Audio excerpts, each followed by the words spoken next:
अच्छा, अब सिचुएशन ये है कि इंडिया के अंदर भी बातें शुरू हो गई हैं कि बांग्लादेश हमारे हाथ से निकल गया। पाकिस्तान के साथ तो हमने अभी बदला लेना है, चाइना के साथ हमने अपने आप को तकड़ा करके डिफेंस करना है, बांग्लादेश को तो सबक सिखाया जाए। भारत ने ज़मीनी तिजारत मुअत्तल की, भारत ने वीज़ों पर पाबंदी आयद कर दी, भारत ने जो बांग्लादेशी वहाँ पर मेडिकल वीज़ाज पर थे उन्हें वापस भेज दिया। ये भूखे बंगाली कौन कहता था? ये 2-2 टके के बंगाली कौन, किसने निकाली थी ये टर्म? हमने निकाली थी ना। कि आबाओ अजदाद को पाकिस्तान ने बेरहमी से कत्ल किया, हमारी अफवाज ने जो है तो बस अफवाज के लोगों को जो है वो वहाँ उनकी इज्जतें पामाल की, उनकी जो प्रॉपर्टी थी उनको खराब किया। आज उन्हीं की औलाद जो है वो पाकिस्तान जिंदाबाद के नारे लगा रही है। इसका मतलब है कि मैडम रशियन एम्बेसडर बांग्लादेश में है, उन्होंने कहा है कि बांग्लादेश की इंडिपेंडेंस में इंडिया और रशिया का किरदार था। यहाँ पर ये प्रतिक्रिया आई है कि ढाका को दिल्ली के साथ तनाव कम करना चाहिए, जितना जल्दी हो उतना अच्छा। ये वही डीएनए की कमजोरी है जिससे आप मुसलमान बन गए, वरना हमारे पुरखों की तरह अगर आप मजबूत होते तो हमारे पुरखों ने मरना पसंद किया, कन्वर्ट होना पसंद नहीं किया। साथ ही यहाँ पर 1971 में बांग्लादेश की आजादी में रूस के साथ साथ जो भारत की भूमिका है उसको भी याद किया गया है रूस की तरफ से। रूस के राजदूत अलेक्जेंडर ने उधर से यहाँ उधर से काउंटर ये आ रहा है कि अच्छा ठीक है तो हम तो बांग्लादेश को 2 टुकड़े कर देंगे। एक ऊपर से चिकन नेक उसको काटेंगे हम ताकि वो चिकन नेक जो है वो बिल्कुल खुल जाए और वो इंडिया का हिस्सा बन जाए। दूसरा ये है कि नीचे जहाँ म्यांमार के साथ जो बॉर्डर है वहाँ भी काटेंगे ताकि ये जो रोहिंग्यास है ये जहाँ जहाँ इस वक्त सेटल्ड है उनको बुला के वहाँ सेटल किया जाए। तो उसके बाद भी हम ये बात कर रहे हैं कि जी हम बड़े अच्छे थे और वो तो हमसे अलग नहीं होना चाहते थे। भारत ने साजिश की, हमें भारत ने कहा था कि हम उन्हें 2 टके के बंगाली का करें या भूखे बंगाली का करें। दोस्तों, पाकिस्तानियों को सुनकर हंसी आती है। कहाँ से आते हैं ऐसे लोग? ऐसा लगता है ये लोग हमारे गोले के नहीं हैं, किसी और गोले से आए हैं। कितने तेजस्वी हैं ये लोग। आप सभी हंसते रहिए और पाकिस्तानी कॉमेडी का मजा लेते रहिए और चैनल को सब्सक्राइब करना और शेयर करना ना भूलें। धन्यवाद। मैडम रशियन एम्बेसडर बांग्लादेश में है, उन्होंने कहा है कि बांग्लादेश की इंडिपेंडेंस में इंडिया और रशिया का किरदार था और उन्होंने कहा है कि इनको टेंशन्स कम करनी चाहिए। उन्होंने कहा कि 1971 के अंदर बांग्लादेश ने इंडिपेंडेंस हासिल की because of Indian help as well, और रशिया ने भी सपोर्ट की थी।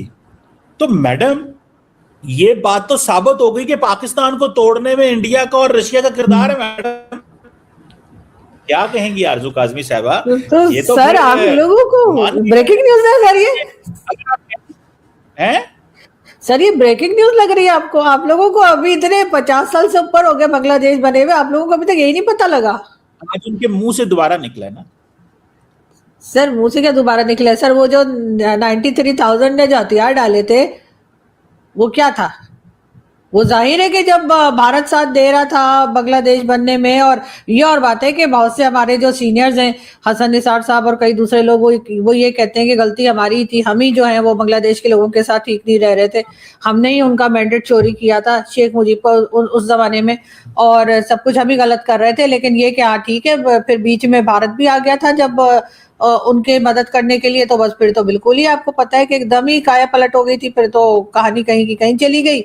और अब अगर इतने अरसे के बाद अगर रशियन एम्बेसडर अगर ये बात कर रहे हैं तो ये बात तो पाकिस्तान में बच्चे को पता है कि जी 71 में क्या हुआ था और कैसे बांग्लादेश बना। ये भी पता, बांग्लादेश बनने से पहले का भी अक्सर लोगों को पता है। अब तो वो जो हमीदुर रहमान कमीशन रिपोर्ट जो मैं समझती हूँ कि हर स्कूल कॉलेज में पढ़ानी चाहिए, अब तो लोगों को वो मिल गई है, इंटरनेट पे पढ़ी जा सकती है, बहुत आसानी से समझा जा सकता है, जबकि पहले तो छुपा दी थी इन्होंने। तो इन्हें पता है कि क्या हुआ था उस जमाने में। और बिल्कुल भारत ने तो खुल्लम खुल्ला कहा है कि उन्होंने मदद की, वो तो अभी तक क्रेडिट लेते हैं। हालांकि सर हरकतें तो हमारी खराब थी बांग्लादेश के लोगों के साथ, होना तो यही था। लेकिन अब जाहिर है क्योंकि वो देश बन गया तो उन्होंने क्रेडिट ले लिया, और जब तक नहीं बना था तब तक वो लोग कुछ नहीं कह रहे थे। तो सर ये तो कोई नई बात नहीं कही है। इंडिया की पूरी कोशिश है कि डिरेल किया जाए, डिस्टेबलाइज किया जाए बांग्लादेश को, और इस किस्म की जो हादसे हैं ये होंगे। और मगर बांग्लादेश के अंदर जो मूड है आवाम का, स्पेशली यंग स्टूडेंट्स का, वो इट्स वेरी एंटी इंडिया।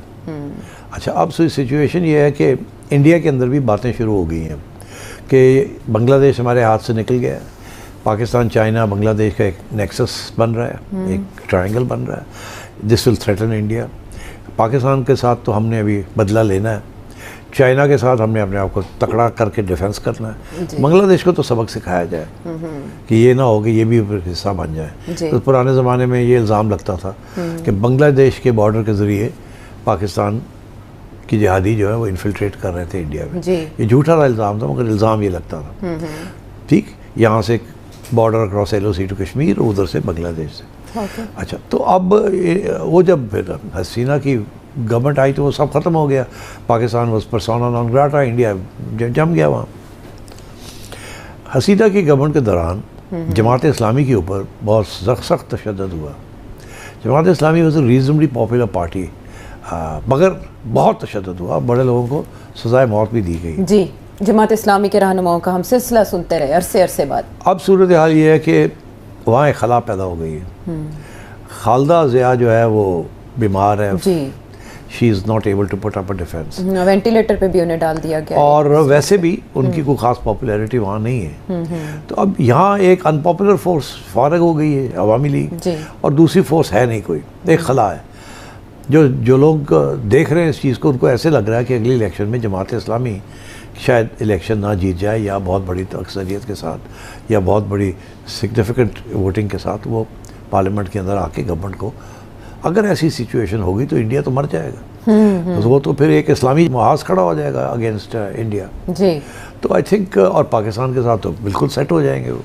तो इसलिए मेरा ख्याल है इंडिया के अंदर अब अगर आप इंडियन मीडिया को देखें आयशा, और मैं आपको कहूँ वहाँ जो चीज़ें उनकी इंटेलिजेंस एजेंसियाँ इंडियन मीडिया को जो बातें बता रही हैं जी, वो तो ये बातें हैं कि जी हम किसी तरीके के साथ बांग्लादेश को ऊपर और नीचे कट करेंगे। हम ऊपर हम कट करेंगे जहाँ चिकन्स नेक है, इंडिया बांग्लादेश की टेरिटरी जो है उसको कट करके अपना हिस्सा बनाएगा। 7 सिस्टर्स की आप बात करें, वो जो क्योंकि जब से यहाँ से लगाना कि हम 7 सिस्टर्स के अंदर गड़बड़ करेंगे, हम करेंगे वहाँ वी विल एक्सपोर्ट जिहाद जी।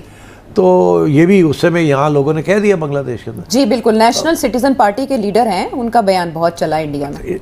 उधर से यहाँ उधर से काउंटर ये आ रहा है कि अच्छा ठीक है, तो हम तो बांग्लादेश को 2 टुकड़े कर देंगे। एक ऊपर से चिकन नेक उसको काटेंगे हम, ताकि वो चिकन नेक जो है वो बिल्कुल खुल जाए और वो इंडिया का हिस्सा बन जाए। दूसरा ये है कि नीचे जहाँ म्यांमार के साथ जो बॉर्डर है वहाँ भी काटेंगे, ताकि ये जो रोहिंग्यास है ये जहाँ जहाँ इस वक्त सेटल्ड है उनको बुला के वहाँ सेटल किया जाए। एक ऑटोनमस रीजन बना दी जाए, not of Bangladesh but of Myanmar, उनको अलग टेरिटरी दे दी जाए।